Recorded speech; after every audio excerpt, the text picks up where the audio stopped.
Am I out of my mind for telling my best friend exactly what I thought of her after she fired me via text while I was in labor with twins, then used it for content? My name is Mark. Not Mark isn't just some guy, but Mark as in the Mark who thought he had a best friend named Chloe. A sister, really, since we were practically in diapers. We navigated awkward teenage years, terrible first heartbreaks, shared dreams over lukewarm coffee, and supported each other through career changes that felt like walking through treacle. Chloe always had a flair for the dramatic, a magnetic personality that drew people in. She was beautiful, effortlessly charming, and had this uncanny ability to make you feel like the most important person in the room, even when she was just practicing her influencer smile in the mirror. My dream, ever since I was a kid, was to be a dad. Chloe's dream was, well, it evolved. From pop star to actress to fashion designer, it eventually solidified into content creator. And she was good at it, like genuinely good. Her Instagram follower count exploded, then her TikTok, then she started getting brand deals. She was on the cusp of truly making it big, and I was there for every step. I was her number one hype man, her emergency cameraman, her brainstorm buddy. When her assistant, really just another friend who quickly burned out, quit, Chloe begged me to step in. I was working a stable but soul-crushing corporate job. The idea of helping Chloe pursue her passion, even if it meant taking a pay cut, felt exciting. Plus, it was flexible, which was becoming increasingly important because my wife, Sarah, and I were expecting. Not just expecting, but expecting twins, a boy and a girl. We were over the moon, terrified and already madly in love. Chloe swore up and down that she'd be understanding about my upcoming paternity leave, about doctor's appointments, about the chaos of new parenthood. Mark, she'd say, placing a perfectly manicured hand on my arm, your family. Family comes first. Always. My content can wait for your babies. Those words, repeated dozens of times, were etched into my brain. They were a comfort, a promise, a lie I now realize that was always written in disappearing ink. My role with Chloe became less assistant and more everything. I managed her calendar, responded to hundreds of DMs, filtering out the truly unhinged ones, edited her podcast, proofread sponsored posts, coordinated shoots, handled travel bookings, and even learned basic SEO for her blog. I was working 60, 70-hour weeks, often from home, sometimes at her ridiculously chic apartment, sometimes trailing her to events. The money wasn't great, but the flexibility and the family-first mantra kept me going. Sarah saw how tired I was, but she also saw how much I believed in Chloe and how much I enjoyed the creative aspects of the job. The last few months of Sarah's pregnancy were intense. She developed preeclampsia, which meant constant monitoring, blood pressure checks, and eventually strict bed rest. Our twins Leo and Luna were eager to arrive, but still a bit early. Every day was a careful balance of hope and anxiety. I told Chloe everything. I kept her updated on every doctor's visit, every scare. She'd send supportive texts like, thinking of you guys, praying for Sarah and the babies. And for a while, I genuinely believed she cared. She even offered to send over food, though it never materialized. Small things, but in my sleep-deprived, stress-addled state, they meant a lot. The day everything went sideways started like a normal Tuesday, except it wasn't. Sarah had woken up feeling unwell, even more so than usual. We were at the hospital for a routine checkup when her blood pressure spiked dangerously. The doctors decided then and there, emergency C-section. The babies needed to come out now. My world imploded. One minute, we were joking about baby names. The next, I was holding Sarah's hand, trying to be strong for both of us as nurses prepped her, explaining the risks, the procedure. My phone buzzed in my pocket, but I ignored it. My focus was entirely on Sarah, on the tiny lives about to enter the world too soon. The next few hours were a blur of sterile lights, hushed voices, and the overwhelming fear that clutched my chest. Then, the cries. Two tiny, perfect cries. Leo and Luna. They were small, but they were here. Sarah was exhausted but smiling, tears streaming down her face. It was the most incredible, terrifying, beautiful moment of my life.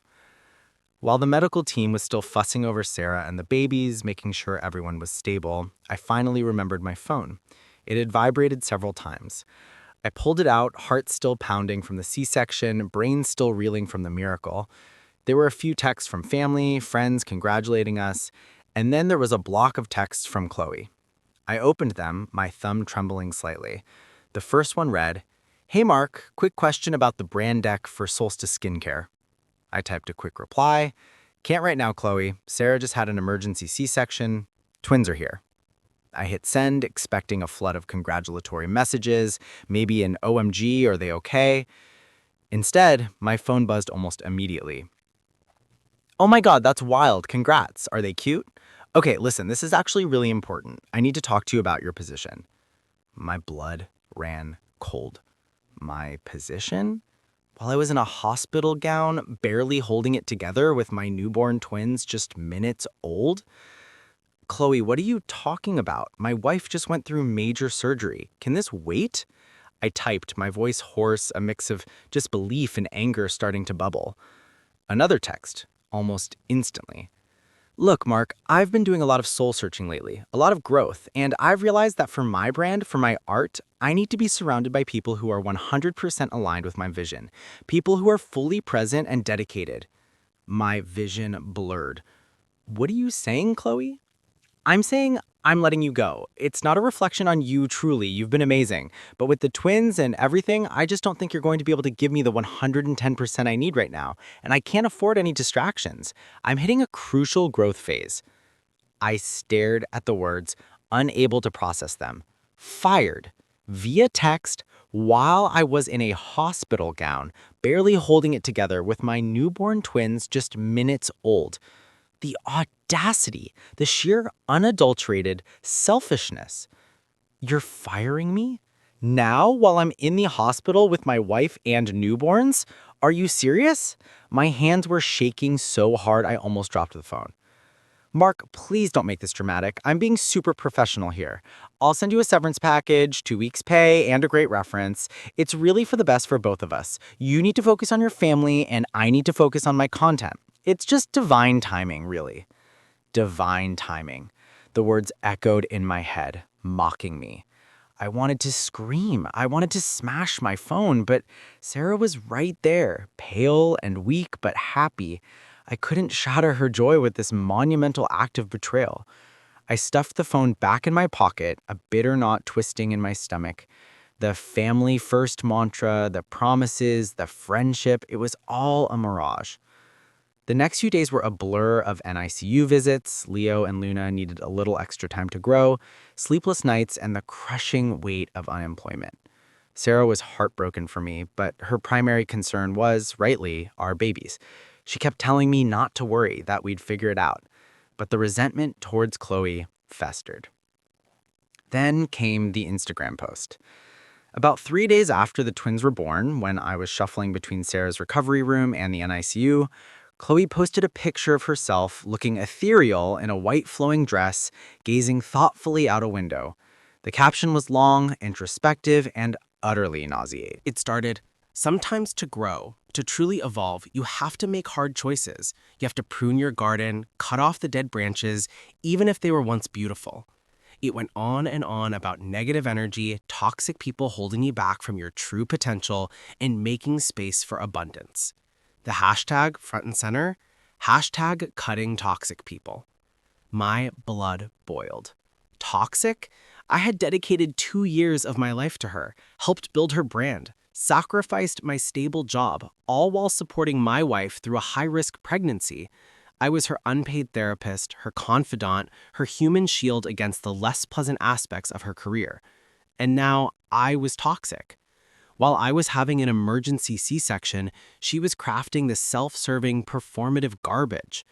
I screenshotted the post. I wanted to respond, to expose her for the manipulative opportunist she was, but Sarah begged me not to. "Mark, please, not now.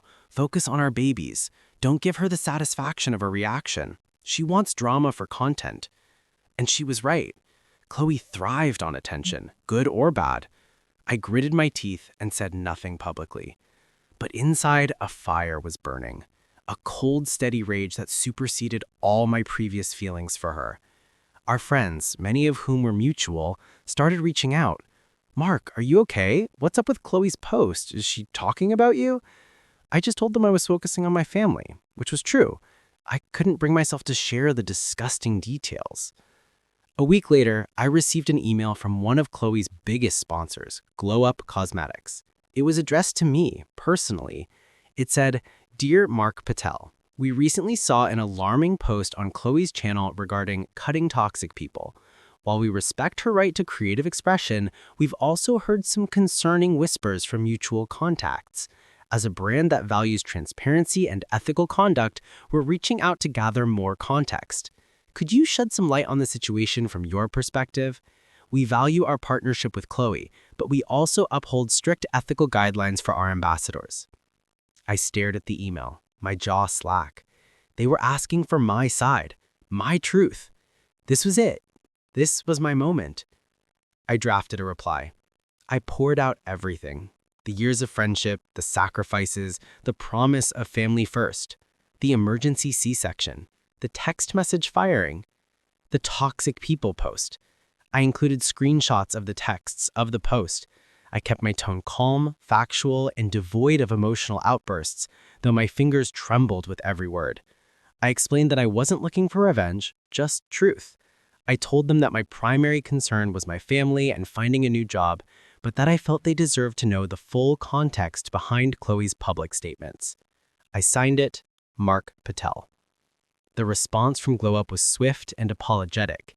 They thanked me for my honesty and integrity. They said they were initiating an internal review of their partnership with Chloe.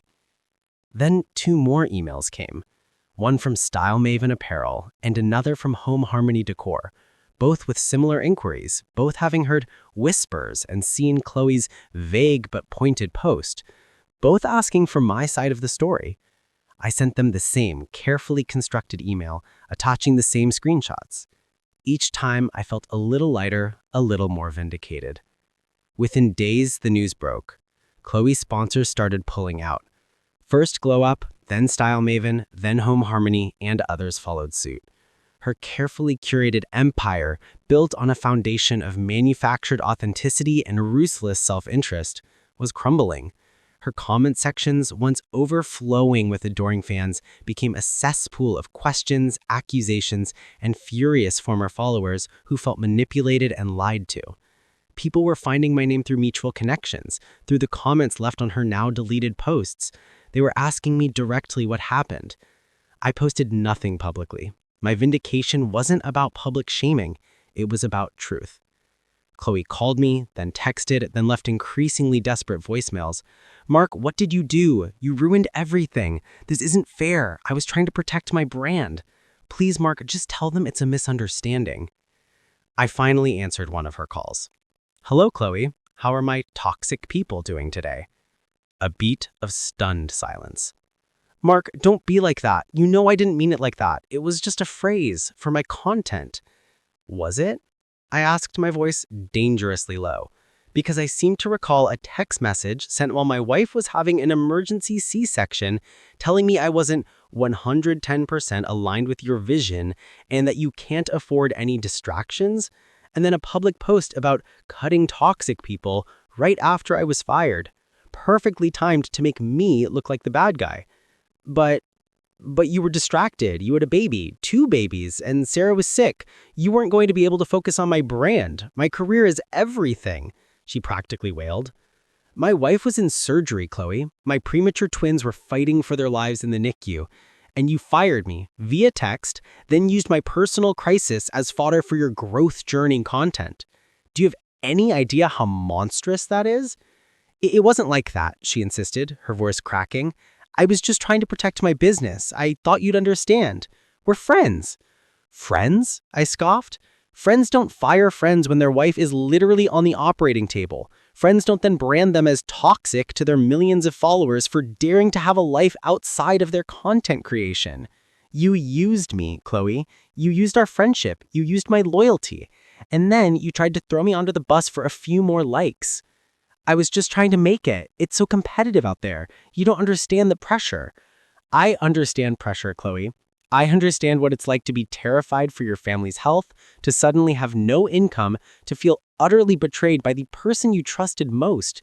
You were my best friend, and you discarded me like trash because I wasn't convenient for your aesthetic anymore. There was a long silence on her end, punctuated by a sniffle. Mark, please, what do I do? My career is over. I have no income now. I need those brand deals. Maybe, I said, a grim satisfaction settling over me, you should focus on your content creation and cut out the truly toxic people in your life, starting with the ones staring back at you in the mirror. I hung up. Sarah, holding a sleeping Leo, looked at me, her eyes soft. What was that? Chloe, I said, a weary sigh escaping my lips. She's worried about her income. Sarah gave a small, sad smile. Karma is a funny thing, isn't it? I nodded, feeling an exhaustion deeper than any sleepless nights with newborns could ever cause, but also a profound sense of peace. The storm had passed, both literally and figuratively. My babies were home, Sarah was recovering, and while finding a new job would be hard, at least I wouldn't be doing it under the shadow of a fake friendship and a toxic boss.